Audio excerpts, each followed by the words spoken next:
Fala galera, Didi na área e vamos aqui para o nosso terceiro podcast da São Fatos, né? Já tivemos aí dois papos muito bacanas, um com o Diogo Fernandes, né? E o outro com o João Paulo, então assiste aí, a gente vai deixar linkados os vídeos aqui, caso você queira saber um pouquinho mais sobre a vida do Diogo Fernandes, qual a influência aqui de Brasília, né? Sobre o João Paulo, as dicas que ele tem de investimento.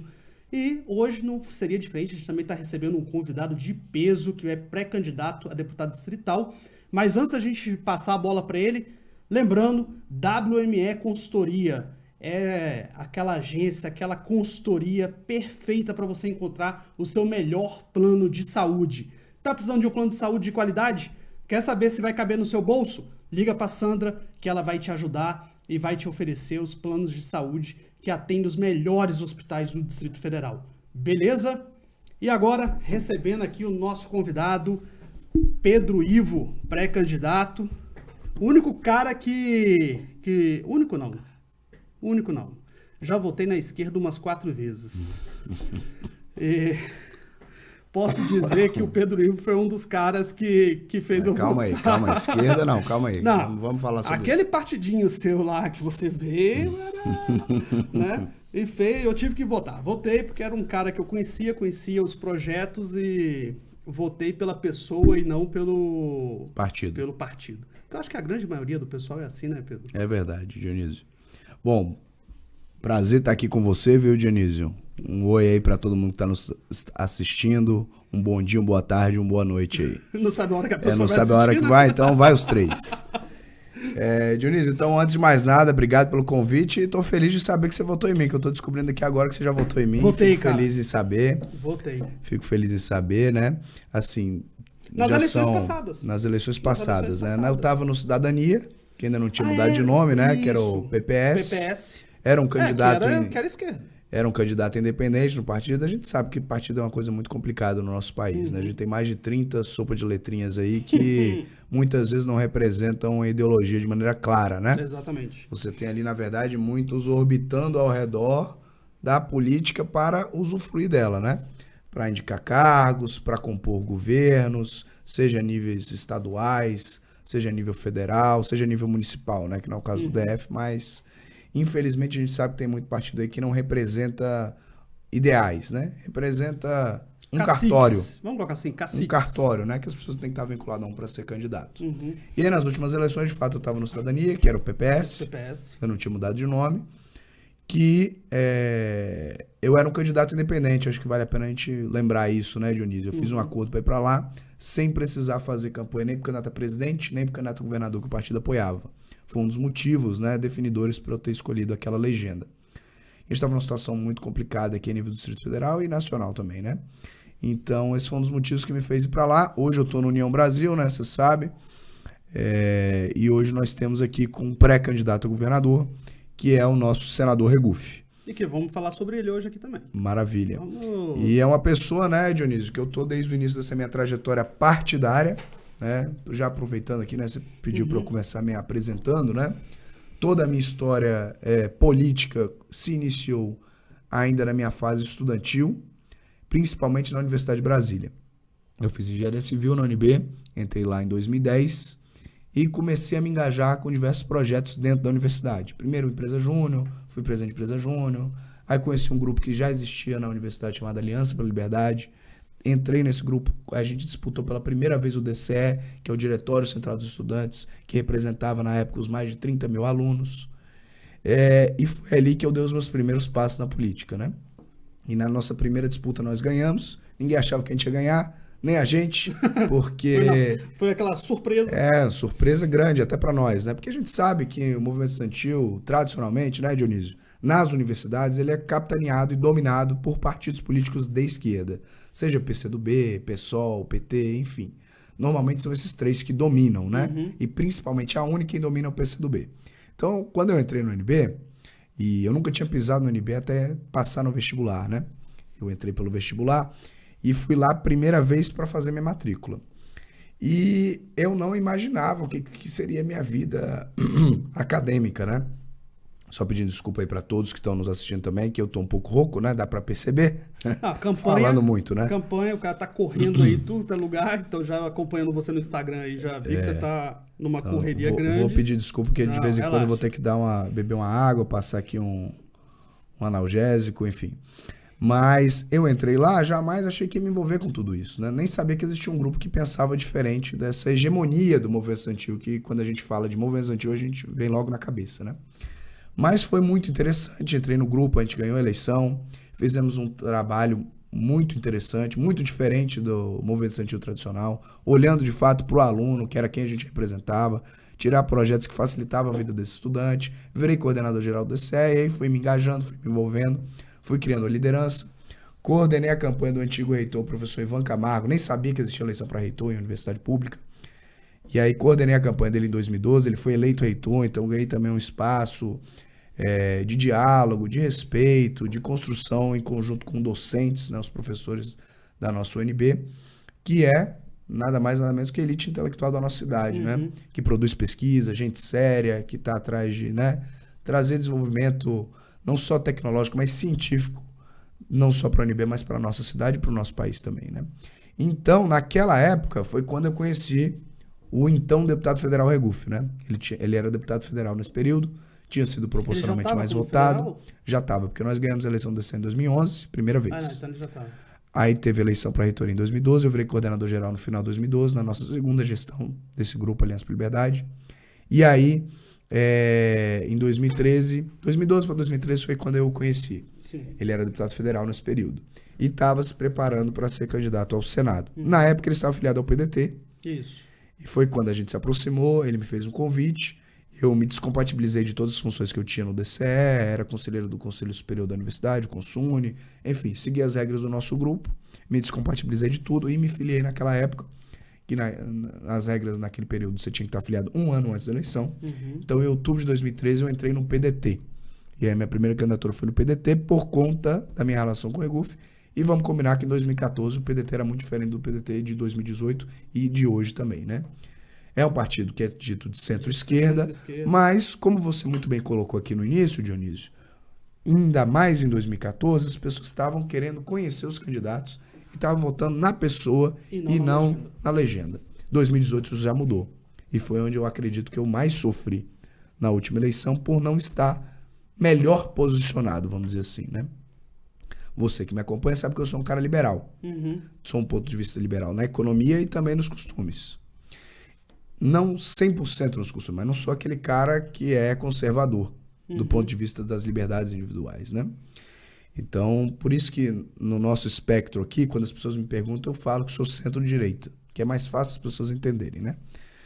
Então, assim, eu fui para uma disputa, estando num partido, que era o Cidadania, que não tinha mudado de nome, PPS, em que houve uma onda, em 2018, quem surfou a crista dessa onda? O Bolsonaro, e quem estava abraçado com ele. Tanto é que nós vimos eleger muitas pessoas que ninguém sabia quem era. Que nem conhecia. Na verdade, até hoje não conhece. Até hoje não conhece. Aqui mesmo em Brasília, a gente pode falar da deputada Bia Kiss, era uma pessoa que não era conhecida, mas que ela era a candidata do Bolsonaro em Brasília. E que foi a segunda mais votada. Na onda dele. Foi a segunda mais votada. E eu, por estar num partido que tinha um Szinho no nome, fui muito prejudicado, porque eu nunca fui socialista ou de esquerda. Eu sempre fui liberal. E eu poderia ter surfado parte dessa onda. Eu não ia ter surfado a crista, porque eu não ia estar abraçado com o Bolsonaro. Mas eu poderia ter surfado parte dessa onda, como, por exemplo, o Partido Novo surfou. E eu poderia ter ido para o Partido Novo. Sentei, cheguei a fazer o processo seletivo do Novo. Fiz a provinha, passei na primeira etapa, fui para a fase de entrevistas, passei na segunda etapa também. Só que, Dionísio, 6 meses antes da eleição, que era essa a regra em 2018 e agora também, que é o prazo para você escolher o partido, porque você vai disputar a eleição, 6 meses antes o cenário ainda era muito incerto. E eu olhava o Partido Novo aqui em Brasília. Todo mundo candidato de primeira viagem, ou seja, ninguém testado nas urnas, ninguém com voto. Todo mundo com mais ou menos o mesmo perfil de candidatura. Todo mundo dialogando com mais ou menos o mesmo público. As reuniões eram, na maioria das vezes, no clube de golfe, por conta do Oliver, que era um ótimo restaurante, do Rodrigo Freire, que é um colega, que era empresário do setor de bares e restaurantes, era o principal nome a federal do partido. Nada contra ele ou o clube de golfe. Mas assim, a conotação que dava ao partido... É uma parada elitizada. Era muito elitista. Aí você tinha um candidato a presidente, que era o Amoedo, que não tinha nada contra o Amoedo. Muito pelo contrário, até votei no Amoedo no primeiro turno. Mas que era um cara que, poxa, dava umas bolas fora. Eu acho que não era nem bola fora, eu acho que ele também mostrava uma certa distância do eleitor. Então assim, ele tinha falado na época pré-eleitoral alguma bobagem sobre mulheres, algo como, se o empresário quer pagar menos a mulher do que o homem, é direito do empresário, sabe? Umas coisas assim que você tem que ter muito cuidado. Pra falar. Quando você falar assim, eu defendo que você pode ter a opinião que você quiser, Dionísio. Você pode achar o que você quiser. Você pode ter opinião, é sua. Mas assim, você tem que ter cuidado como você expressa a sua opinião. E eu não concordo com isso também. Que assim, quer pagar menos, então é direito, Não é assim que eu acredito que funciona a vida. Não é a política, é a vida das pessoas. Então assim, ele tinha falado alguma bobagem sobre esse assunto. Imagina se ele faz alguma coisa mal interpretada também sobre servidores públicos. Como é que isso ia repercutir em Brasília?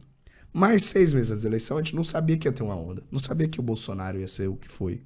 Não sabia que essa onda ia ser vista como liberal, mas na prática a gente está vendo hoje que foi uma onda conservadora, não uma onda liberal.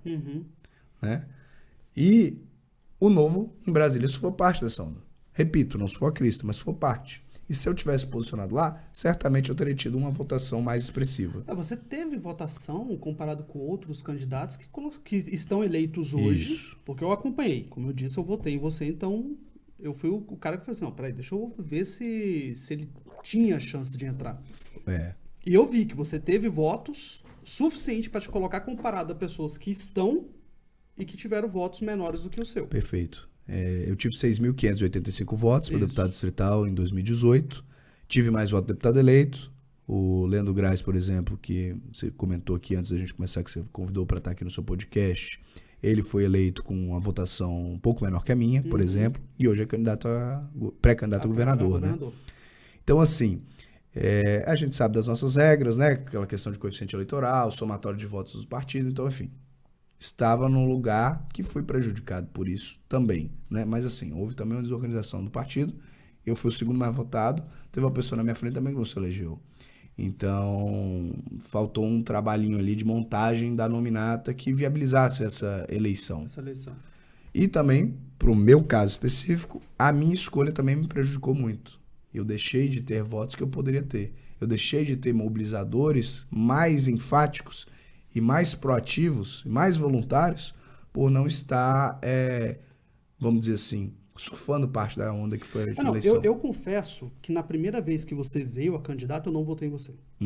Porque a legenda, eu olhei e falei, putz, cara, eu tenho um certo problema em votar em pessoas de esquerda.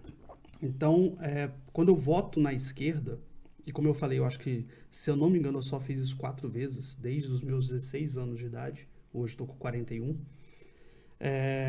Foram 4 pessoas que eu votei de esquerda.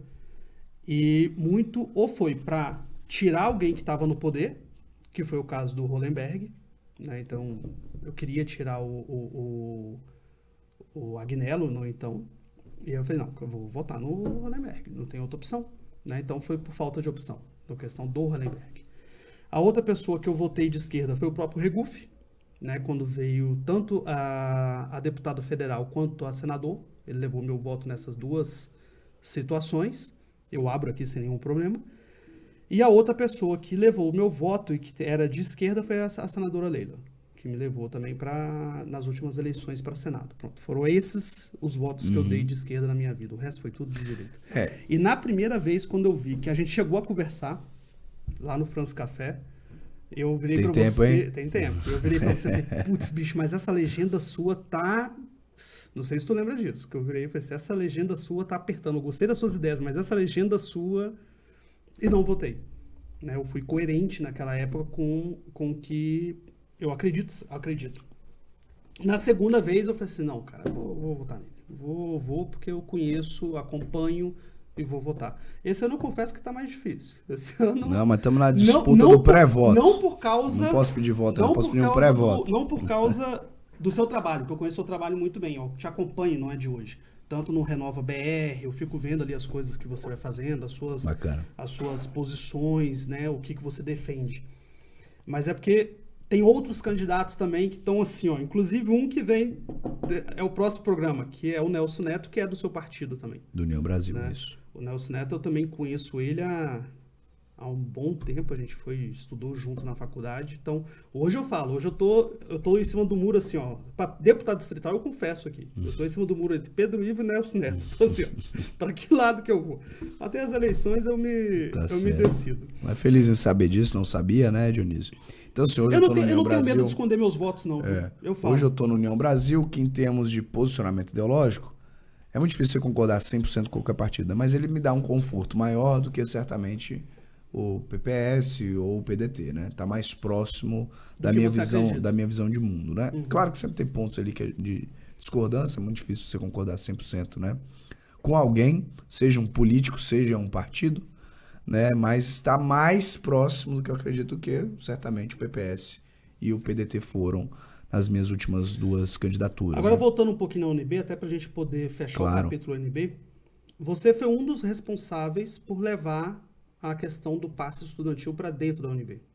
Né? Como que foi essa luta para você chegar a levar isso lá? Porque eu sei que foi um benefício para os estudantes. O que acontece, né, Dionísio? Vamos só pontuar uma questão aqui, que o passe livre, a lei já existia, né? Eu falo o posto. DefTrans. Isso. DefTrans, pronto. Foi um dos projetos que eu gosto, sempre que me dão a oportunidade de contar um pouquinho do início da minha história, eu gosto de falar muito do posto DefTrans e muito do posto do CIE também, que é o Centro de Integração Empresa-Escola, que é a maior agência de estágio de Brasília, que são histórias um pouco similares. Basicamente, o que acontecia? Na época, quando eu era coordenador geral do ICE, foram 2 projetos que eu liderei, né? Esse do DefTrans. Na época, isso em 2012 para 2013, eram 12 mil alunos cadastrados no sistema para ter direito ao benefício do passe livre estudantil. Parênteses. Todo semestre entravam 4 mil alunos. Desses 4 mil, uma boa parcela tinha direito e fazia uso do passe livre estudantil. Então, 12 mil era um número meramente ilustrativo, que era uma fotografia daquele instante. A gente olhava para aqueles dados e via como era complicado. Eu não fiz uso do passe livre estudantil. Sou privilegiado, reconheço isso. Tive um carro. Não aos 18, fiz 18 anos, tive um carro, mas pouco tempo depois ganhei um carro. Uhum. Mas eu reconhecia que as pessoas tinham um problema muito grande para ter acesso ao passe livre estudantil, porque eu via a realidade das pessoas. E assim, o que acontecia naquela época? Todo mundo, não só esses 12 mil daquela fotografia daquele momento, que era um número maior, mas todos os outros estudantes do Distrito Federal, seja de escola pública, seja de escola privada, seja de ensino fundamental, médio, superior, disputavam filas com todos eles, intermináveis, no mesmo local, que era um posto ali perto da Galeria dos Estados. Onde saiu do viaduto, aquele viaduto que caiu. Exatamente. Saiu o DefTrans, hoje é BRB que administra a bilhetagem. Uhum. Mas na época era o DefTrans. Então, poxa, você imagina, mais de 12 mil e todo o restante do Distrito Federal disputando fila todo início de semestre que começava as aulas na universidade. É importante observar o seguinte, Dionísio, nada de graça. A gente sabe disso, não existe almoço grátis. O estudante não está pagando pela sua passagem. Alguém está pagando por ele. Uhum. Quem é esse alguém? Somos nós, através dos impostos que a gente paga, comprando água, comprando telefone, enfim, tudo que a gente faz, pagando a conta de energia, a gente está pagando imposto também. Então, assim, qual que era a realidade? Precisava resolver uma burocracia porque a gente estava pagando isso daí. E nada mais justo que o Estado fiscalize, e deveria até fiscalizar melhor, não estou falando dos casos da UNB, mas a gente sabe que teve outros casos ali que existiam passes irregulares, né? Cartões inventados. Mas o que acontecia? É justo que, como somos nós que estamos pagando, o Estado, então, o DefTrans, ali representado, fiscalize se o aluno é regular, que dias que ele tem aula, onde ele mora, que ele pode ter mudado, quais linhas de ônibus... Se está usando o passe para o fim. Para o fim correto. Para o fim correto. Quais são as linhas de ônibus que ligam a casa dele, ou o metrô, enfim, para ele ter o direito, o aluno ter o direito. Então, é necessário cumprir uma certa burocracia, porque somos nós que estamos pagando isso. Só que o que não fazia muito sentido? Poxa, a pessoa tem que madrugar na fila, às vezes não resolvia de primeira, tinha que voltar, matava a aula, se estressava. A gente olhava para aquela situação e falava assim, poxa, por que a gente não abre um posto do DFTrans dentro do principal campus da universidade, o Darcy Ribeiro, que é aqui na Asa Norte, onde tem o maior número de estudantes, porque vai ser bom para todo mundo. Vai ser bom para os alunos do UNB, que vão poder disputar filas só entre eles, e pode resolver isso no próprio campus. No próprio campus, entre uma aula e outra, ele resolve. E vai ser bom para todos os outros estudantes que vão parar de competir com essa turma da UNB. Isso. E através do diálogo com o DFTrans e com a reitoria, com a administração superior da universidade, nós pegamos uma sala de aula, num local de fácil acesso, o mezanino da entrada do ICC Sul. Era uma sala de aula. Naquela época, eu não sei como está hoje, mas não me surpreenderia se continua sendo assim. A escolha das aulas, das salas onde aconteceria cada aula, era de forma manual. Então nós tivemos que pegar todas as aulas que tinham naquela sala, redistribuir para outros lugares, que não tivesse choque de horário e de dia, de turno e tal. Tiramos todas as aulas que tinham lá, remanejamos, fizemos uma pequena reforma, mudamos a porta de posição para facilitar a formação de fila, porque era óbvio que ia continuar formando fila. Botamos 2 mesas, 2 computadores, o DFTrans pegou 2 pessoas da equipe deles, colocaram lá, e a gente inaugurou esse posto do DFTrans no primeiro semestre de 2013. Eu já era coordenador geral do DCE. Cuidei desse processo do início ao fim. E aquele posto, quando foi inaugurado, Dionísio, das 2 primeiras semanas de aula daquele semestre, atendeu mais de 4 mil pessoas. Ou seja, impactaram a vida de 4 mil pessoas em 10 dias úteis. Sim. Facilitando a vida dessas pessoas. Esse posto fez tranquilamente, em 1 ano, 2 semestres, mais de 20 mil atendimentos. Ou seja, impactaram a vida de 20 mil pessoas. Ou 10 mil multiplicado por 2, ou é mais do que isso, tá? Eu estou jogando para baixo, porque eu não tenho um número exato. E eu não gosto de ser incorreto, né? Eu não vou inventar número. Eu posso te garantir que mais de 20 mil atendimentos por ano ele fazia. Certo. Pelo simples fato que a gente tinha mais de 12 mil era a fotografia daquele momento, vezes 2. Tudo bem, alguém pode não ter usado lá, mas alguém teve que ir lá de novo, porque deu um problema. Então, assim, tranquilamente, 20 mil atendimentos ele fez em 1 ano. Então, assim, são pequenas coisas, mas que melhoram a vida das pessoas. A mesma coisa para você, Centro de Integração para a Escola, agência de estágios. O pessoal da UNB tinha que se deslocar até o Sudoeste. O Sudoeste não passa ônibus. O CEUB já tinha um posto dentro do CEUB, a Católica já tinha um posto dentro da Católica. Hoje, mais de 80% dos estágios são agenciados pelo CIE. E você precisa ter esse vínculo. Então, a pessoa tinha que ir até o Sudoeste, você não vai lá só uma vez, porque você precisa pegar a assinatura lá, e volta na universidade, vai na reitoria, volta, vai. Aí inauguramos um posto CIE, tá lá até hoje. Mais de 10 mil contratos de estágio já foram assinados desde então. Só um parênteses também do DFTrans, que é importante dizer, que a gente também se preocupou com os outros campi, né? Plural de campus é campi. Os outros campi da universidade, Planaltina, Ceilândia e Gama. E a gente articulava com o DFTrans um posto móvel, um ônibusinho, que sorteávamos a cada início de semestre. Então, vamos lá, sorteava. Esse semestre vai começar pelo Gama. Então, o ônibus ia na primeira semana de aula lá no Gama para fazer o atendimento dos alunos que faziam uso do passe estudantil lá. No outro semestre, Planaltina era o primeiro e depois ia. E assim ia circulando. Mas todo semestre, todos os 3 eram atendidos. Só que separava uma forma móvel, primeira, ou segunda ou terceira. Porque aí seria muito burocrático, tem que arrumar um espaço, tem que chegar mais equipe da DFTrans, mas a gente fazia esse atendimento. E lembrando que naquela época, não sei como está hoje isso, mas existiam uns ônibus que eram gratuitos para os alunos circularem entre os campi. Então, o dia que a pessoa não tinha aula, ela podia pegar um ônibus gratuito que ligava o campus dela até o Darcy Ribeiro e resolver a burocracia do passe livre ou do CIE, por exemplo, no Darcy Ribeiro, e voltava para o seu campus de origem, né, sem nenhum custo. Nesse ponto de educação, Pedro, uma coisa que me preocupa muito é a questão do ensino de base. E aí eu vejo o governo do Distrito Federal montando uma universidade do DF.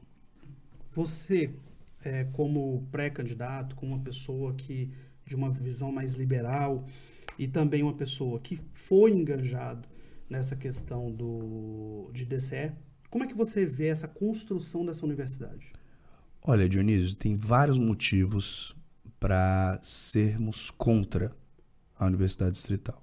Mas eu queria dar muita atenção aqui, porque não é ser contra o ensino superior, não é ser contra dar mais oportunidade para as pessoas terem acesso ao ensino superior gratuito de qualidade. Não é esse o ponto. Porque, às vezes, Dionísio, as pessoas na política querem discutir os temas na superficialidade. A gente tem que ter coragem para aprofundar um pouco mais esse debate. Olha só, parece muito confortável. Não, vou defender mais acesso para que os jovens tenham oportunidade de estudar. Papapá. Mas espera aí, vamos só afastar um pouquinho aqui e vamos analisar o cenário geral. Primeiro ponto. O dinheiro para a Universidade Distrital vai sair da onde? Ele não vai sair da saúde, da mobilidade urbana, da segurança. Ele vai sair da própria educação do Distrito Federal. Primeiro ponto. Então, esse dinheiro vai sair de algum lugar. O dinheiro é finito. Vai ser da educação do governo do Distrito Federal. Beleza. Como é que está a situação da educação no governo do Distrito Federal? Vamos olhar para o ensino básico. Poxa, ensino infantil, que é essencial, nós temos hoje, aí os dados variam, tem momentos que aparecem 12 mil, às vezes 15 mil, crianças sem acesso à creche. Não tem onde colocar essas crianças. Elas não têm oportunidade de estudo. Que a oportunidade de estudo afeta outro ponto que possivelmente a gente vai entrar ainda, que é a questão do trabalho de uma mãe, exatamente, de um pai, que é uma coisa que eu defendo muito, tenho falado muito, Dionísio, que às vezes também a gente só observa a questão da criança. O óbvio, a gente já sabe, a importância da criança na escola. Vai melhorar as habilidades cognitivas, emocionais dela ao longo de toda a vida. Tem estudos que comprovam que reduz até o envolvimento com o crime dessa pessoa na fase adulta, se ela tem uma boa qualidade de ensino na primeira infância. Melhora a empregabilidade dela ao longo de toda a vida. Isso aí, ó, estudo de 2001. O cara ganhou o prêmio Nobel de Economia. Lá naquela época já comprovou isso aí. Isso é ultrapassado. Se você achar o link desse estudo, eu me comprometo em colocar na descrição do vídeo. Eu te mando. Então, assim, poxa, isso é o óbvio. A importância da criança ter acesso à educação na primeira infância. O que não é tão óbvio que a gente não observa. Poxa, como é que o pai ou a mãe dessa criança vai trabalhar se não tem onde deixar o filho? Vai deixar o filho numa situação de insegurança? Numa creche inventada ali no bairro? Vai deixar ela com o vizinho? Que não sabe o que vai acontecer? Porque assim, na nossa realidade, pontuando novamente, nós somos privilegiados. Na nossa realidade aqui, muitas vezes, quando acontece uma gravidez na adolescência e tal, o que muitas vezes acontece? Os pais, os avós da criança, né, os pais absorvem o papel. Porque tem mais tempo, tem uma condição de vida melhor do que a média, conseguem se dedicar. Mas e para quem está lá na ponta? E para essas crianças também, Dionísio, que passam fome? Muitas vezes o único momento de alimentação dela ao longo do dia é na escola. Então esse buraco é muito mais embaixo. Então olha só, se você tem 15 mil crianças, de 12 a 15 mil crianças nessa creche, se você analisa o IDEB, o Índice de Desenvolvimento da Educação Básica, e vê que o Distrito Federal não está, no mínimo, entre os 3 primeiros, que ele tem condições de estar, nos anos finais do ensino fundamental, a gente está, se não me engano, em 9º local. Podia estar muito mais. Engano, o DF já permeou. Então, já, e tem, se você analisar o investimento em educação per capita aqui, é muito maior do que todas as outras unidades da federação. Então, assim, a gente devia priorizar outra coisa, que não o ensino superior. Porque aí vamos analisar o ensino superior. Outra coisa também. Por que a gente tem universidades estaduais espalhadas pelo país? Normalmente são por 2 motivos. O primeiro deles é por faltar profissionais de uma determinada área, e o DF se inclui nisso, porque nós temos a ESCS, que faz um excelente trabalho, e nós sempre tivemos déficit de médicos, enfermeiros, enfim, profissionais da área de saúde. E aí, a ESCS ocupa uma função fundamental, importantíssima, no DF. Ou é por falta de profissional que está demandando, ou é por falta de instituições superiores de ensino particular que naquela unidade da federação não tem oferta. E que não é o caso de Brasília. Os 2 casos não é o caso de Brasília. Porque nós não estamos faltando profissional de determinada, assim, absurdamente de nível superior, não está, a ponto de, peraí, vamos parar aqui, vamos criar gente para atuar em determinada área. Se a gente fizer uma discussão mais aprofundada, a gente sabe que daqui a 5, 10 anos, a maioria dos empregos que hoje existem não serão mais os mesmos, a gente vai mudar. A matriz econômica vai mudar substancialmente, os profissionais que vão ser procurados vão mudar substancialmente.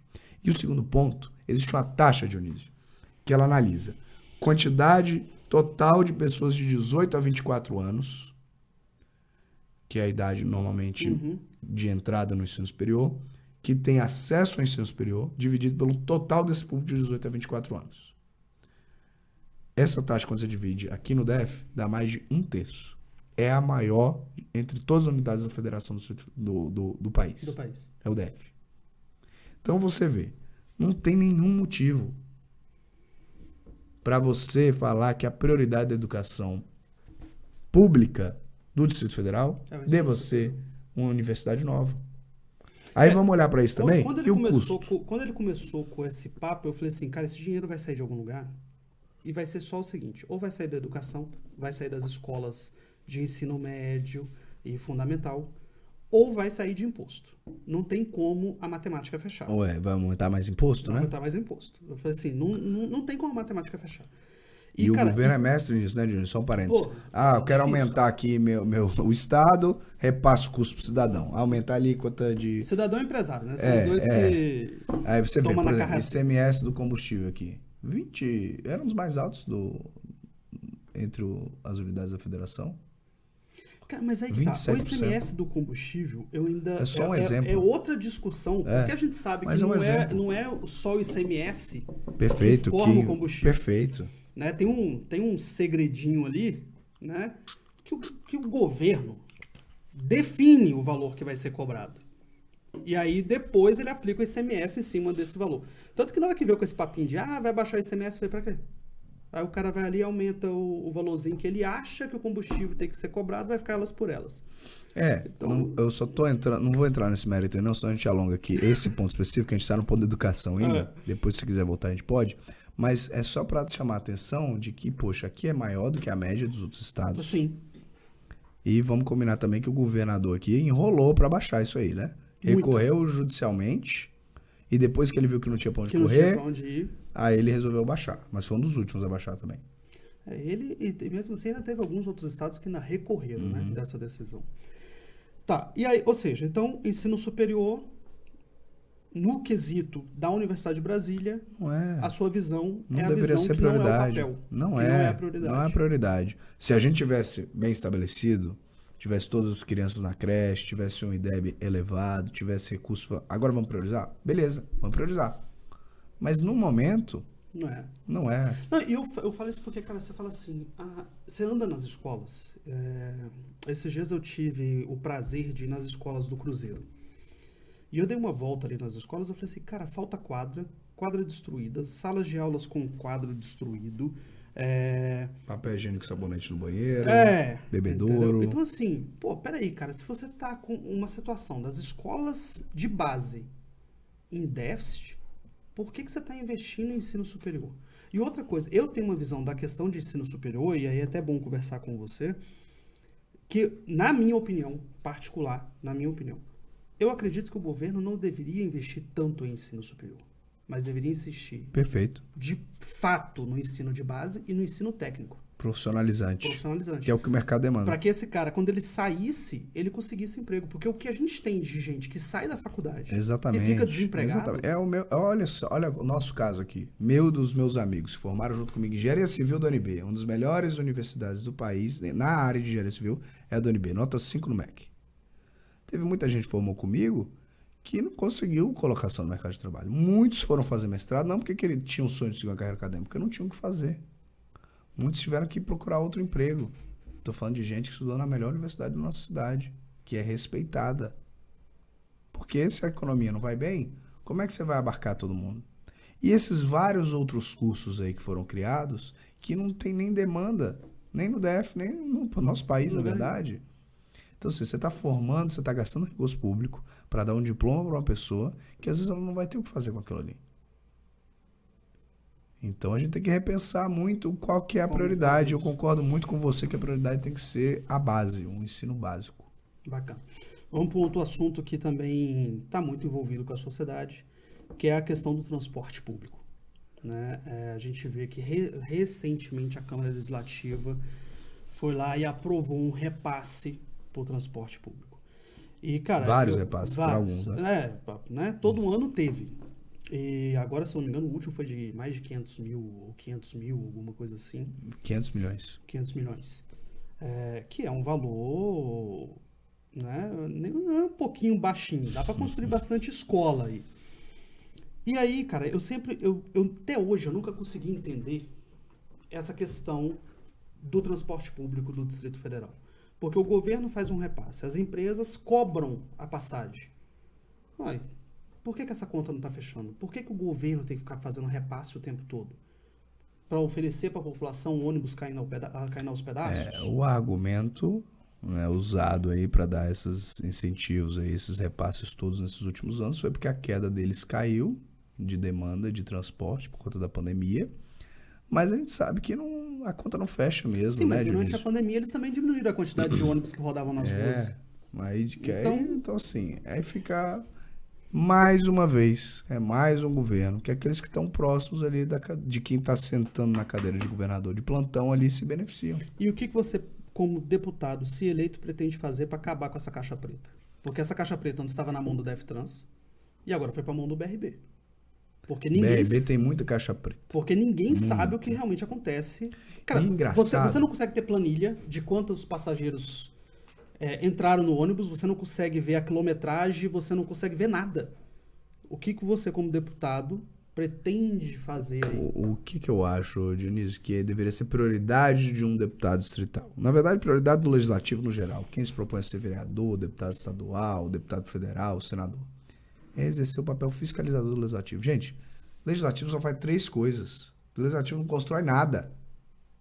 O cara chega pra você, vai começar agora o período eleitoral, vou prometer que vai construir escola, creche, hospital, asfaltar a rua. Tá mentindo. Não é função do deputado distrital fazer isso. A função do deputado são só 3. Legislar, aprovar a lei, modificar a lei, revogar a lei, que é uma coisa que as pessoas normalmente esquecem de comentar. Discutir o orçamento, definir para onde vai o dinheiro dos nossos impostos, educação, quanto que vai para cada área da educação, saúde, enfim, assim por diante. Quem faz a lei é o executivo, mas quem aprova, quem discute, quem pode modificar é o legislativo. E aqui dentro tem as emendas, que é onde a maioria só faz, os deputados legislam, muitas vezes porcamente, porque aprova lei inútil ou inconstitucional. E se preocupam só com as emendas para dizer que então construiu alguma coisa. E a terceira função é esquecida, de fiscalizar.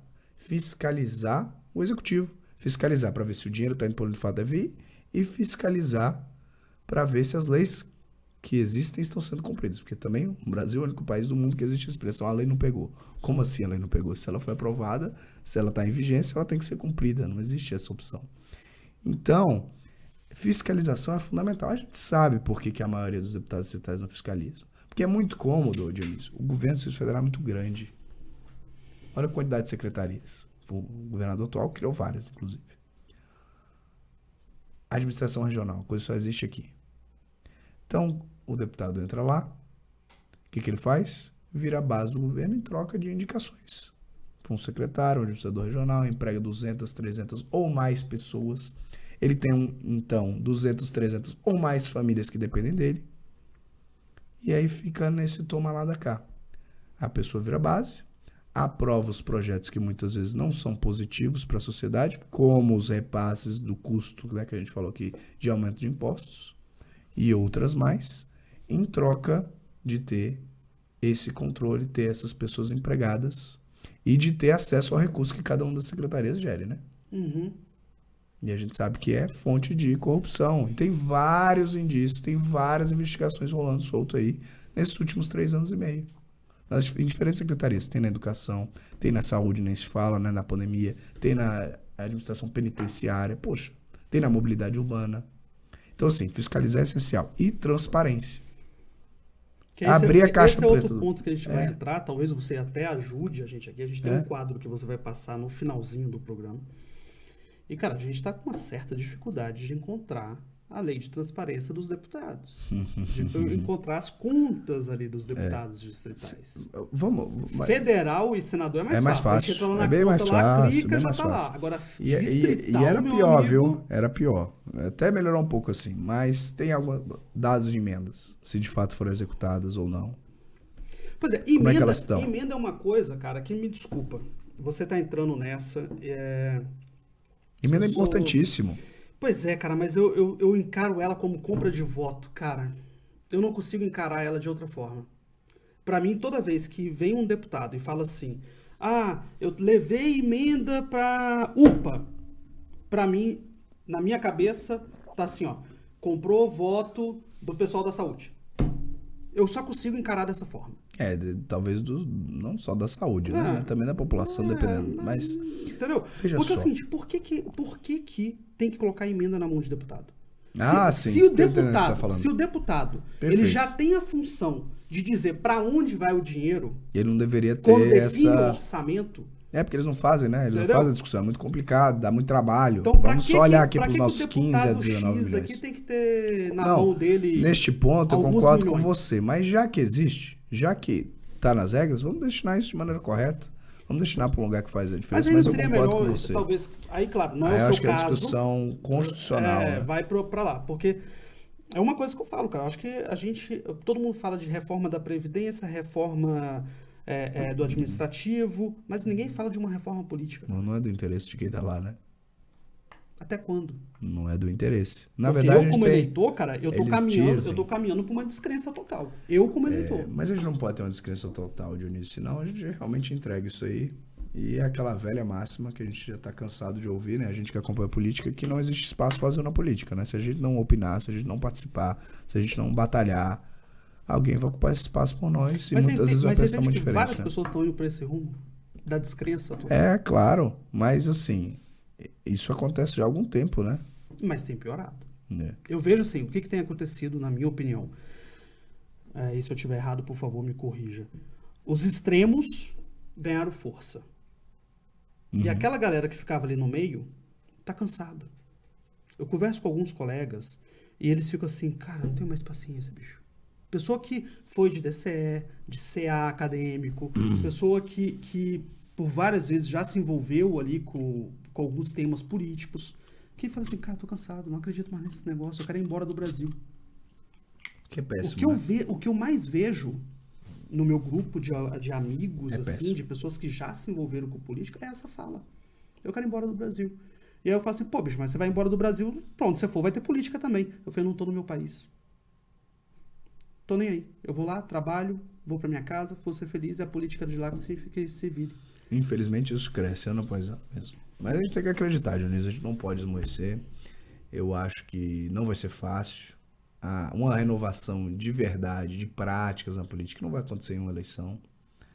Eu acho que começou a acontecer, foi plantado uma sementinha em 2018, através desses grupos que eu tenho a oportunidade de participar, que fui selecionado, Renova BR, a RAPS, que é a Rede Política pela Sustentabilidade, a Fundação Lema.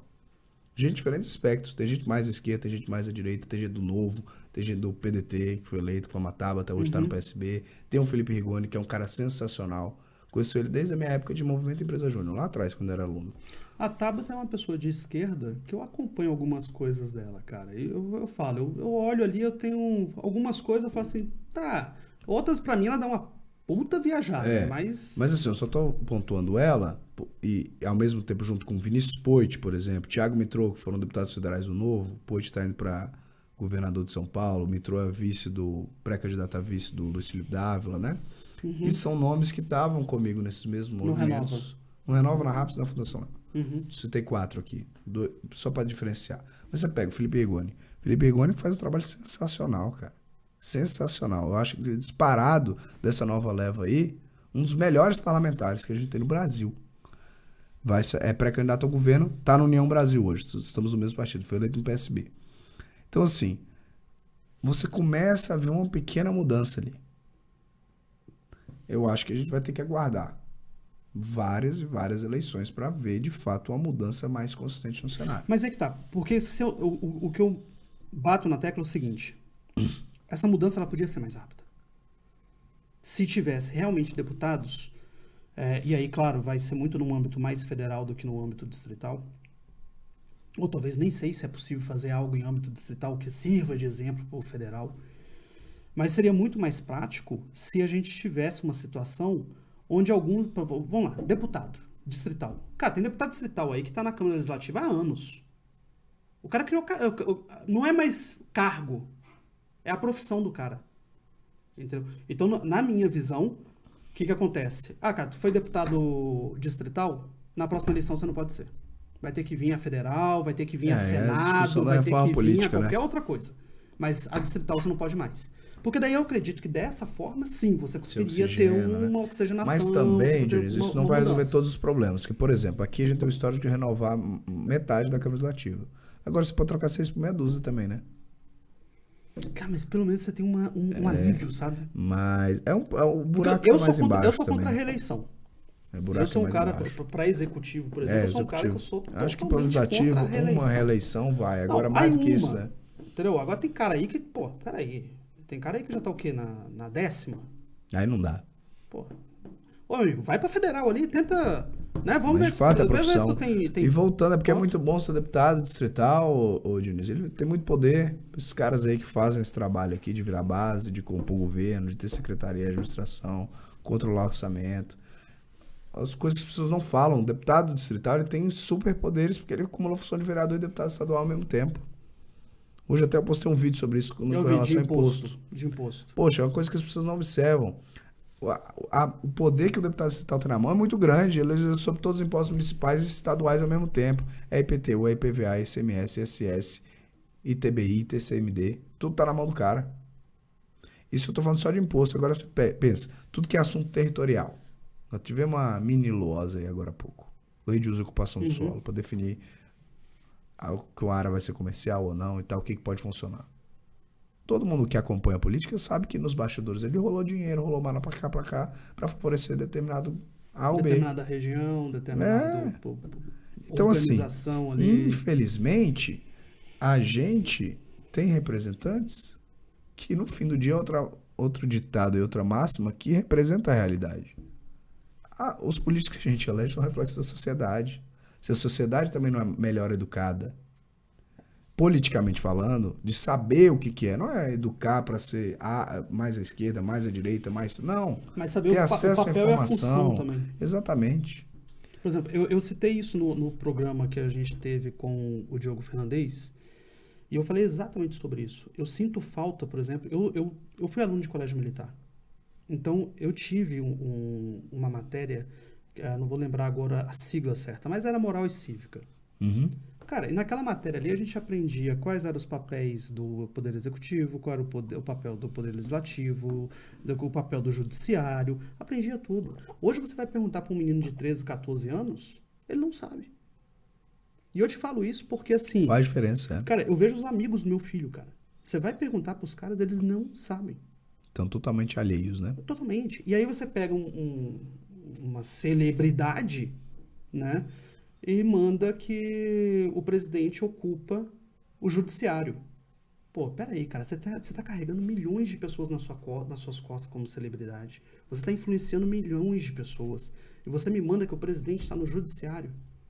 Entendeu? Então, assim, uma pessoa de 20 e poucos anos de idade. Ou seja, já mostra que ela lá atrás não teve um conhecimento do papel. Eu não estou dizendo aqui, eu sou totalmente contra a escola partidária. Tá? Mas eu acho que sim, tem que ter uma aula de política dentro das escolas. Tem que ter formação. Mas uma aula dos direitos, política deveres, mostrando os direitos e os deveres. Apresentando a nossa Constituição. Nós temos uma lei que diz que você é obrigado a saber tudo que está na Constituição. Quem sabe que está tudo escrito na Constituição que faz 18 anos de idade, né? Acho que nem advogado sabe, cara. Não sabe. Pega o advogado, sorteia uma página lá, o cara não vai saber. Então, assim, e aí você não tem um básico nas escolas? Entendeu? Isso me preocupa, né? Me preocupa bastante. Mas vamos aqui para um outro ponto, antes que a gente comece a tomar outros rumos de conversa. Uma coisa que muito me atrai na sua candidatura é o fato de você não usar o dinheiro público, ou o dinheiro de imposto, ou o fundo eleitoral para fazer a sua campanha. Né? Você não usa ele na íntegra ou você usa parte e a outra parte vem das vaquinhas que você faz, que as pessoas colocam na sua campanha apostando em você? Eu nunca usei, Dionísio, mas é uma reflexão que eu tenho feito com o meu grupo. Né? Eu sou apenas uma pessoa desse grupo. Claro, tive a minha liderança desde a época da universidade, que a gente bateu um papo aqui, mas o grupo é maior do que o Pedro Ivo. Uhum. Eu nunca usei recurso de fundo eleitoral. Na última eleição, eu fui campeão de arrecadação entre os candidatos a distrital no modelo da vaquinha online. Exatamente. Agora eu já captei mais do que eu captei no ano de 2018, mas estou em segundo lugar. Estamos chegando perto da segunda meta, que é R$39 mil. Está bem pertinho de 39 mil. quase 40 mil por consequência. Então, assim, eu sempre financiei minhas campanhas totalmente dessa forma. Desde 2014, que em 2014 ainda podia ter doação de pessoa jurídica. Eu optei por não receber doação de pessoa jurídica. Porque qual que é o interesse de uma empresa na eleição? Em ajudar candidato A ou B. Empresa visa lucro. Fazer troca. Empresa visa lucro. Fazer troca. Então, assim, eu acho que isso aí foi um avanço nesse aspecto. Que eu acho que a empresa, de fato, não deve doar para candidatos. Então, em 2014 eu não usei nem recurso público, nem doação de pessoa jurídica, que podia. Em 2018, eu não usei nada de recurso público. Mas uma discussão que eu faço com o meu grupo é o seguinte, Dionísio. A política ela é muito cruel. Ela é muito dura. Se eu não uso esse recurso, alguém vai usar por mim. E eu vou para uma disputa, para uma partida de futebol, que vale dedo no olho, canelada, carrinho de mão. E se a gente não fizer parte dos direitos que a gente tem, a gente vai sair quebrado dessa disputa, literalmente, né, no campo de futebol aqui. Então, assim, até que ponto vale a gente continuar nessa narrativa? Porque no fim do dia, Dionísio, a gente precisa estar no mandato, não pelo poder. Não é isso, é um projeto não é de poder, é um projeto de potência. O que a gente pode fazer por Brasília, o que a gente pode fazer por nosso país. Mas, antes de mais nada, a gente precisa chegar lá dentro.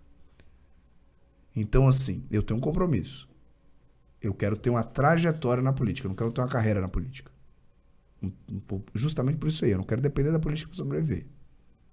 Sou empresário, quero defender o pequeno e microempresário, que é quem mais sofre, quem mais emprega gente no nosso país. Hoje a gente tem uma população do Distrito Federal a taxa é altamente significativa de desempregados, são quase 16%. Então, assim, tem muita coisa pra gente fazer aqui.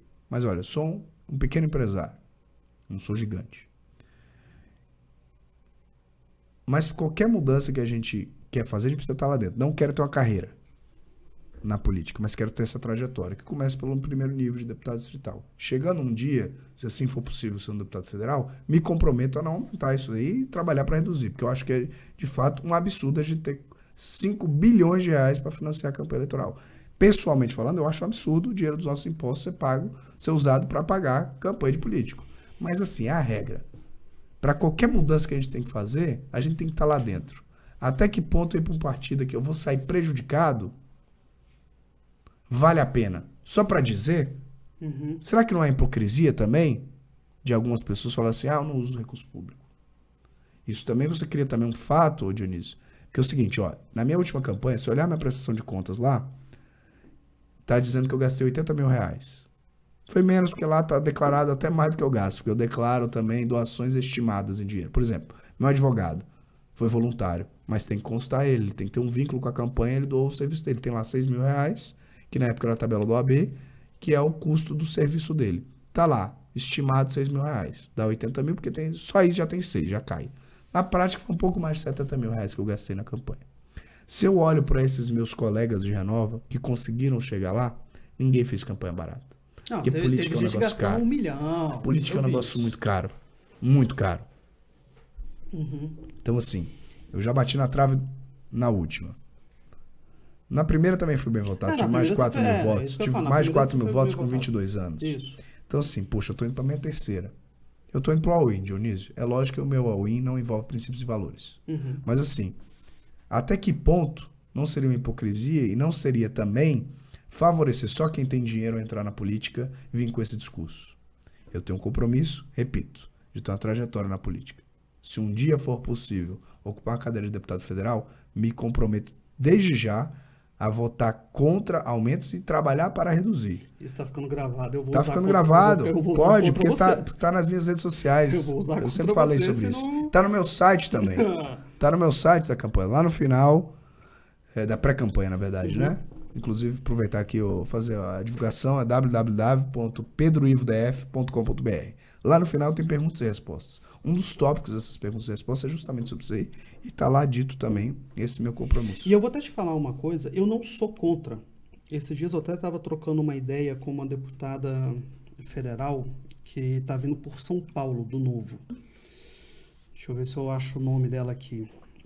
Eu não sou totalmente contra o fundo eleitoral. Não sou. Eu até acho que tem que ter.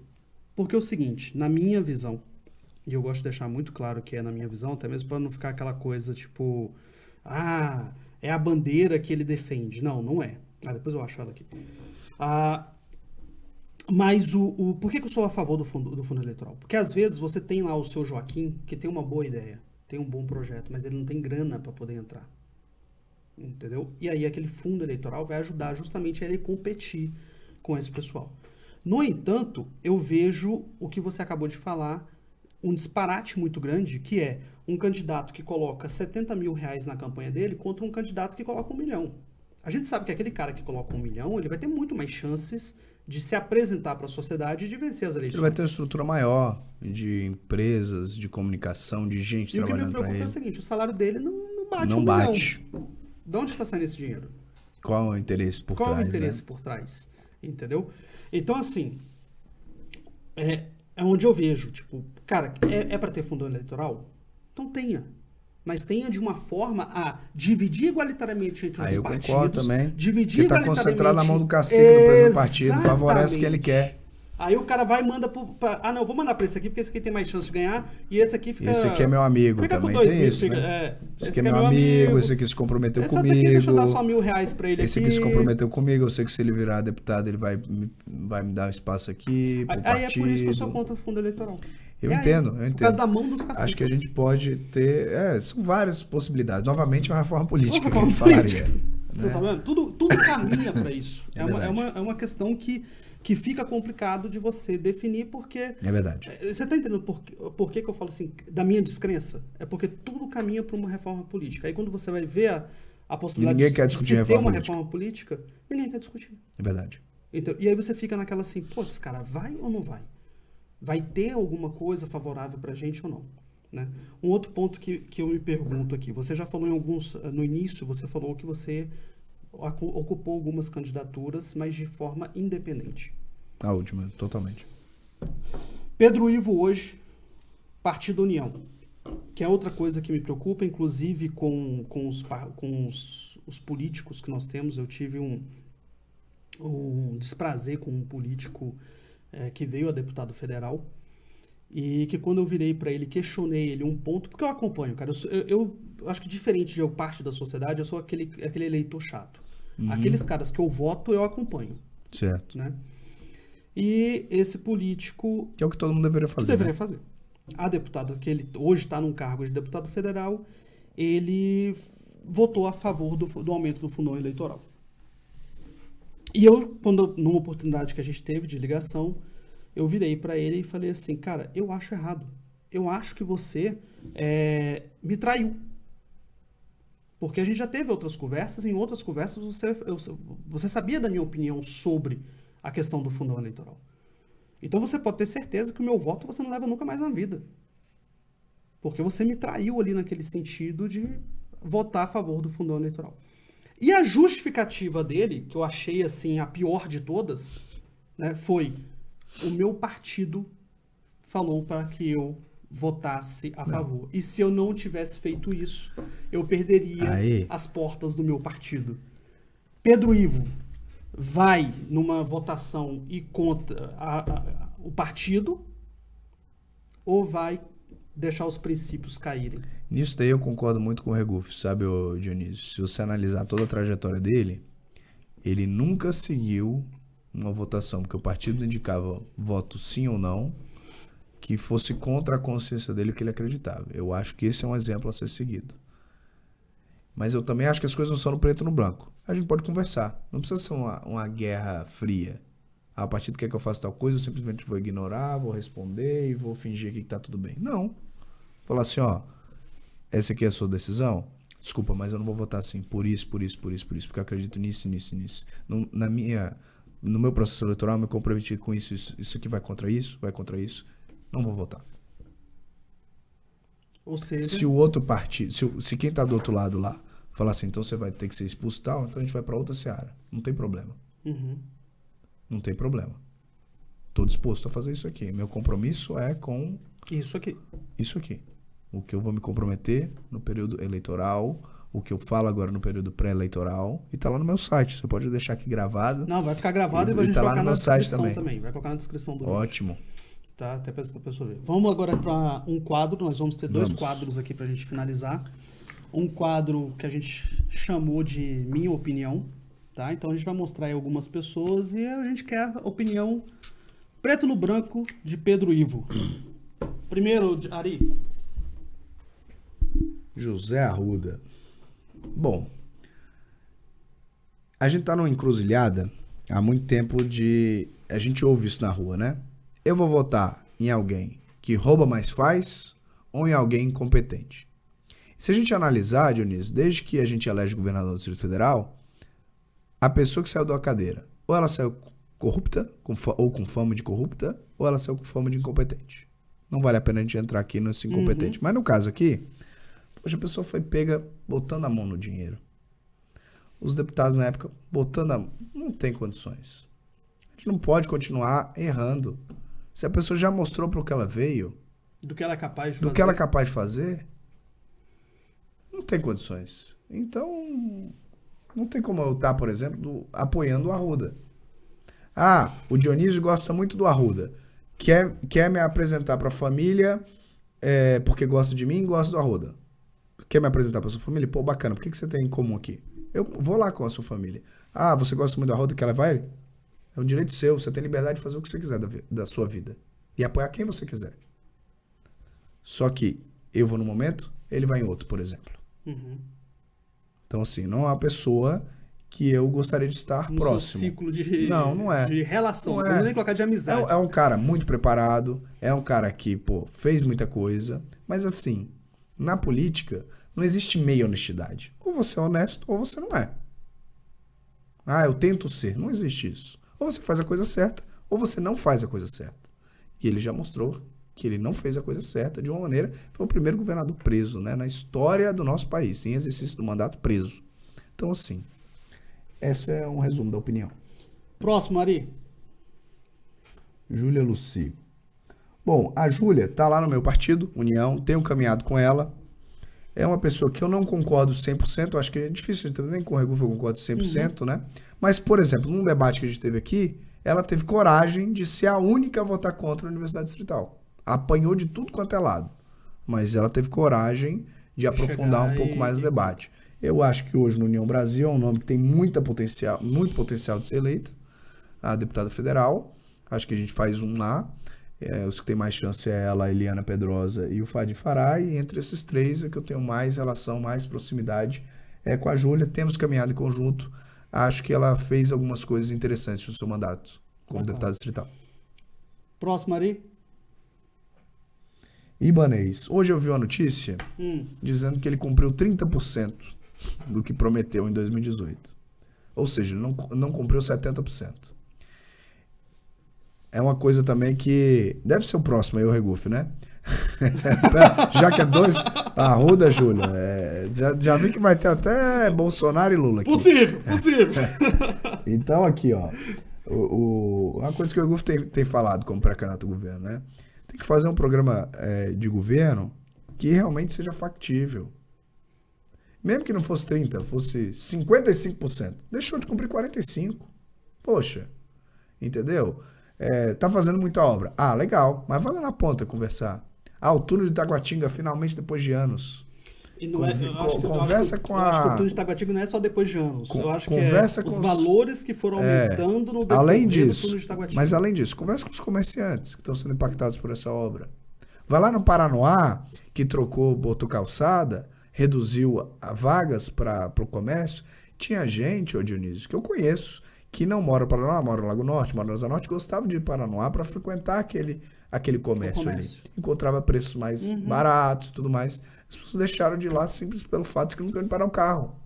Você vai lá, você tem que parar regularmente. Eu confesso, eu moro no Cruzeiro e eu frequentava o Paranoá. Olha aí. Por causa do comércio mais barato. E tem um comércio interessante, tem um comércio interessante. Eu parei, justamente porque eu não consigo parar meu carro. Tem boas lojas lá. Eu já fui lá, já conversei com o comerciante lá. Poxa, muito legal, tá fazendo obra, mas ao custo de quê, como você mencionou, impactando negativamente de que forma? Então, assim, 30% cumprido, 70% que não cumpriu. E aí tem algumas outras coisas também que devem ser investigados, né? IGES, UPAs...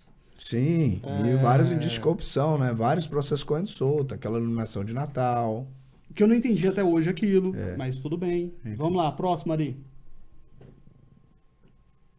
Aí. Falei que tinha Regufe. Você acha que você que falou também. Mas não é, sabe porque eu peguei assim, quem que tá... o nosso critério aqui de escolha para você foi quem que tá liderando as pesquisas pro GDF. Regufe aparece em segundo lugar. O Regufe é uma pessoa que eu tenho, né, como eu já falei aqui, orgulho de ter entrado na política partidária ao lado dele. É o meu pré-candidato ao governo. E queria dizer o seguinte também, eu falei aqui de fiscalização, né? Eu gostaria muito, né, de ter êxito nessa disputa eleitoral, chegar na cadeira. Regufe também, espero que ele chegue. Não significa porque eu tô no mesmo partido que ele, que eu caminho com ele desde 2014, que eu não vou fiscalizar o governo dele. Inclusive, eu posso ser um senhor aliado dele fiscalizando o governo. Porque é humanamente impossível o governador saber tudo que está acontecendo no governo dele. Não sabe. Não sabe, ele não tem como. É muito grande, é muita estrutura, muita coisa acontecendo ao mesmo tempo. Uma coisa que esses dias eu assisti no jornal, eu fiquei assim, decepcionado, vamos dizer, para não dizer palavras piores. Foi um caso falando sobre os bueiros de Taguatinga, das calçadas. E o rapaz da entrevista, ele já tinha feito ofício falando do bueiro 8 vezes à administração. E 2 vezes na Terra Cap. 2 vezes na Terra Cap. E aí a reportagem foi atrás para saber em que pé estava aquilo ali. Né? E a Terra Cap falou assim, olha, é função nossa sim arrumar os bueiros. No entanto, a gente tem que ser acionado para poder arrumar aquele bueiro. Tá, e aí vocês são acionados por quem? Pela administração. E aí quando foi ver, a administração não tinha feito nenhuma informação à Terra Cap para que pudesse arrumar aquele bueiro. Né? Então, realmente, eu vejo que essa questão da fiscalização falta em vários critérios. Fundamental. E a transparência também, né? Próximo, Ari. Lula. Mesmo critério do Arruda? Também. Ou não? Acho que sim. Acho que já foi demonstrado, né? Ele, de uma forma parecida com o da Arruda aí, se deu bem com essas questões, né? Últimas aí que aconteceram envolvendo o judiciário. É uma pessoa que já mostrou também para o que veio. Não é uma pessoa que eu gostaria de vincular a minha imagem, sendo muito sincero, Dionísio. Não é. Inclusive, quero até fazer um parênteses aqui. Existe um outro Pedro Ivo, que nunca foi candidato, que é da Rede Sustentabilidade. É um quadro muito antigo, foi muito próximo da Marina e é pré-candidato ao Senado. Então, só pra gente não confundir aí, tem um Pedro Ivo, que parece que vai sair com o nome Mandato Coletivo junto, que não sou eu. Esse está, de fato, do lado do Lula. Apoiando o Lula. Só para aproveitar aqui a oportunidade. Próximo. Bolsonaro. Eu queria dizer que eu não estou apoiando nem o Lula nem o Bolsonaro, né? Aproveitando aqui. Acho que, assim, muita gente votou no Bolsonaro por uma questão daquilo que você falou aqui. Eu vou dar um voto não aos demais. E aí sobrou aqui, né? E eu acho que ele teve a oportunidade de fazer um governo que poderia ser melhor do que foi. Tudo bem, teve a pandemia, a gente não pode ser injusto com relação a isso, mas eu acho que ele colocou pessoas em algumas posições que não eram os melhores nomes, que desvirtuaram muito. Tivemos bons ministros também, como Tarcísio, como a Tereza Cristina na agricultura, mas assim, eu acho que deixou a desejar em vários aspectos. E essa polarização só é bom para os dois, porque um retroalimenta o outro. Então agora eu vou te colocar num ponto crucial. Governador, a gente já sabe que você falou que o seu voto é do Regufe. E pelo que... Meu pré-voto, que a gente não pode ter voto ainda, porque ninguém é candidato. Mas pelo andor aí, do jeito que as coisas estão caminhando, tudo indica que o segundo turno será Regufe e Ibanez. Para presidente da República, a gente tem um problema muito sério. Porque até então a gente não está vendo um terceiro candidato ali que possa ir para segundo turno, seja com o Lula ou seja com o Bolsonaro. Né? Segundo turno entre essas duas figuras aí. Como é que o Pedro Ivo vai se posicionar? Não sei te responder isso hoje, Dionísio. Sinceramente. É algo que eu vou ter que refletir muito, botar a cabeça no travesseiro e pensar qual que vai ser o melhor caminho. Eu tava pensando que você ia me dar um norte. Não porque o meu norte hoje é nulo. Que o voto nulo também, acho que é importante falar sobre isso também, Dionísio, porque é o seguinte, o voto nulo, ele não necessariamente, neste caso, né, eu sou contra a pessoa anular todos os votos, aí ela não está participando e tal, mas nesse caso, você está numa encruzilhada. entre a cruz e a espada também, né? Como se diz aí. O voto nulo pode ser um instrumento de você não optar por nenhum caminho, mostrar que satisfeito com as duas opções, né? É triste, porque o ideal seria, né, a gente ter algum candidato ou candidata, né, que a gente pudesse falar assim, não, essa pessoa que me representa. E seria ótimo se a terceira via existisse aqui hoje no nosso país, né? Tivesse aglutinado, tivesse um projeto, mas novamente, são muitos partidos, o ego é muito grande, é difícil fazer uma composição. Então, infelizmente, hoje a gente não tem... Cara, hoje para presidente da República, o meu voto no primeiro turno vai ser quem tiver em terceiro lugar. Para ter mais chances, né? O problema é que tem muita gente, Dionísio, que quer dar um voto útil já no primeiro turno, né? O que é o voto útil? Já vou votar no Lula ou já vou votar no Bolsonaro, que pode ser que perca no primeiro turno já e tal. Então, isso esvazia um debate mais qualificado, né? Chance de ter um terceiro nome. Eu não votaria... de forma alguma, hoje, no candidato que está vindo em terceira posição no... Que é o Ciro. Não votaria. Mas se eu tiver que votar nele, para não ver um cenário de segundo turno... Entre o Bolsonaro e o Bolsonaro, eu voto. E agora, para a gente finalizar aqui, Pedro, a gente tem um outro quadro que não... é bem tranquilo, tá? Já demonstrou que esse último não foi tranquilo. Não, mas bem tranquilo. Entre deputados federais e senadores. Tá? Somente entre deputados federais e senadores. Eu já expliquei isso aqui nos outros quadros. É porque, cara, para você encontrar as contas dos deputados distritais... Quase impossível. É quase impossível. E aqui a gente tá com um cara que tá acostumado a olhar essas contas. É quase impossível de você conseguir encontrar, tipo, quanto que o cara gastou no gabinete, quanto que foi isso. Cara, não dá, cara. Aquilo ali é... Então, vamos se limitar aqui a senadores e deputados federais. Eu quero que você me dê um nome, porque nós vamos fazer um pente fino na conta desse cara. A gente vai ver o que ele gastou, como que ele gastou nesses 4 anos, né? Justamente para que as pessoas tenham uma noção de como o dinheiro, né, está sendo aplicado. Você não pode escolher nem Leila Barros, nem Regufe, porque esses dois já foram escolhidos para a gente poder fazer o pente fino. Você tem que me dar outro nome. Entre deputado federal e senador. Exalci. Então, pronto. Então, a escolha de Pedro Ivo foi o senador Exalci Lucas. Tá? Então, o pente fino. Em breve, nós vamos começar a soltar os pente finos. Então, fica ligado aí no nosso canal. Vamos encerrar logo os senadores para abrir para poder abrir para os deputados eu escolhi Exalci só para apoderar, não tenho nada contra ele, assim, né? Até tem uma boa relação com o filho dele, que é pré-candidato a deputado federal. Tá lá no Renova também, a gente, assim, não tá dobrando, não tá, mas a gente tem uma relação de respeito. Mas eu acho que, como ele a princípio é candidato a governador, pré-candidato ao governo, acho que vale a pena analisar. Porque eu mesmo não conheço, assim, não sei como é que ele utiliza a estrutura dele. Já vi algumas notícias no passado, mas não sei em que pé tá isso. Como que tá hoje. Então pronto, então a escolha, Pedro Ivo, então a gente já teve a escolha da Leila pelo Diogo Fernandes, a escolha do Regufe, né, que foi do João Paulo, e agora você escolhendo o Exalci Lucas. Daqui a pouco todo mundo vai ter escolhido aí já. Então o objetivo é esse. Né? A gente queria também fazer isso com os deputados distritais, mas infelizmente, como é difícil de encontrar as contas ali deles, a gente acabou descartando e vamos nos limitar aqui ao Senado e aos deputados federais. Pedro, muito obrigado por você ter vindo aqui. Eu que agradeço, Júlio. Esse prazer dessa conversa. E eu espero que você realmente tenha muito sucesso aí na sua caminhada. Eu acho que a Câmara Legislativa está sim precisando de pessoas novas, com ideias novas, justamente para poder tirar umas figurinhas carimbadas que já estão lá há anos e que, infelizmente, eu não vejo mudanças grandes dentro da Câmara Legislativa, justamente por causa dessas figurinhas que já estão lá há muito tempo. Então, eu torço muito para que você possa conseguir uma cadeira lá. Eu acho que só a população do DF tem muito a ganhar com isso. Né? Deixa aí seu último recado pro pessoal e convida aí para suas redes sociais. Com certeza. O espaço é seu. Obrigado mais uma vez, Dionísio. Para mim é um prazer estar aqui sendo um dos primeiros a ser entrevistado.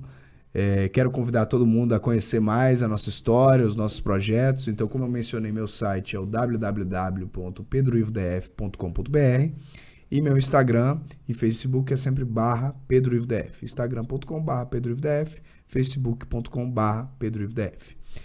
E, além de agradecer, dizer o seguinte, Dionísio, estou indo para a minha terceira disputa, né, como mencionei aqui, e eu acredito que a viabilidade ela é real. No nosso sistema proporcional, eu estou disputando, na verdade, com os meus colegas de partido, né? Uhum. E eu acredito que a gente tem muita chance de obter esse êxito, porque o União Brasil, matematicamente falando, e também foi uma escolha que eu fiz, porque a gente tem que ser pragmático, né, Dionísio? Como eu mencionei, a gente precisa chegar lá para fazer qualquer mudança. É um partido que deve eleger 3 deputados distritais, só tem um com mandato que vai para a reeleição, que tende a ter um favoritismo pela estrutura, né, por ter 4 anos já aí. Já está no poder, então já está aparecendo mais tempo. Então assim... Mas a nossa viabilidade ela é real. Por um trabalho que vem sendo construído há 10 anos. Desde a época lá do DCE e há 8 anos, desde a minha primeira disputa, que foi em 2014. Então, assim, acho que o grupo tem se somado muito. Temos muitos voluntários, muita gente que me acompanha desde o início da minha trajetória. O grupo tem crescido.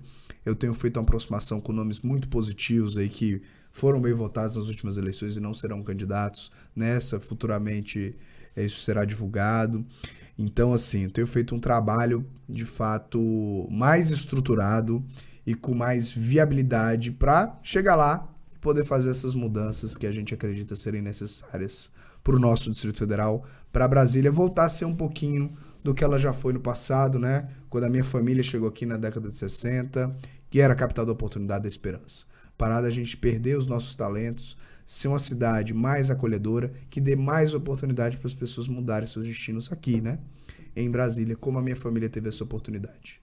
Então, esse é o que me motiva, esse é o meu mote principal, além de, claro, né, meu mote inicial, que foi ver que na política a gente realmente consegue fazer as coisas acontecerem, consegue trazer retorno social, foi o que eu vivi na época do DCE, mas olhando para Brasília, olhando para um mandato, um potencial mandato numa Câmara Legislativa, é fazer Brasília voltar a ter esse sentimento de que aqui é possível você crescer, que é uma cidade acolhedora que dê chance para as pessoas vencerem nas suas vidas também. Muito obrigado. Muito sucesso. E a casa aqui é sua, tá aberta. O dia que quiser voltar, pede aí pro Rafão, pros seus assessores, dá um toque na gente, que a casa tá sempre aberta. Maravilha. Beleza? Nossos apoiadores voluntários. Gente, muito obrigado por vocês estarem aqui conosco, nos assistindo, acompanhando o Pedro Ivo. Se tiver alguma pergunta para ele, deixa aí nos comentários, a gente encaminha para ele, chama ele aqui uma segunda vez para poder trocar uma ideia e responder as perguntas de vocês, tá? Não se esqueçam, você tem a obrigação de pelo menos curtir essa publicação, curtir esse vídeo, se inscreva no nosso canal, ative o sininho para que você possa receber todo o nosso conteúdo, todo o nosso material, né? Vai ter o Pente Fino vai ser muito bacana, já vai começar semana que vem, a gente já está preparando aí o da Leila e do Reguf, que são os primeiros, tá? Então você vai poder ver a conta direitinho, quanto que eles gastaram, se valeu a pena ali o seu investimento, porque é você que investiu, é o seu dinheiro que está sendo usado ali de imposto. Então você, como cidadão, você tem a obrigação de saber se eles estão usando da maneira correta ou não, tá? E lembrando da nossa patrocinadora, WME Consultoria, vai lá, que eu tenho certeza que eles vão te dar o melhor plano de saúde e que vai caber no seu bolso. Uma boa noite, um grande abraço e a gente se vê no próximo programa aqui nos estúdios ao streaming. Grande abraço!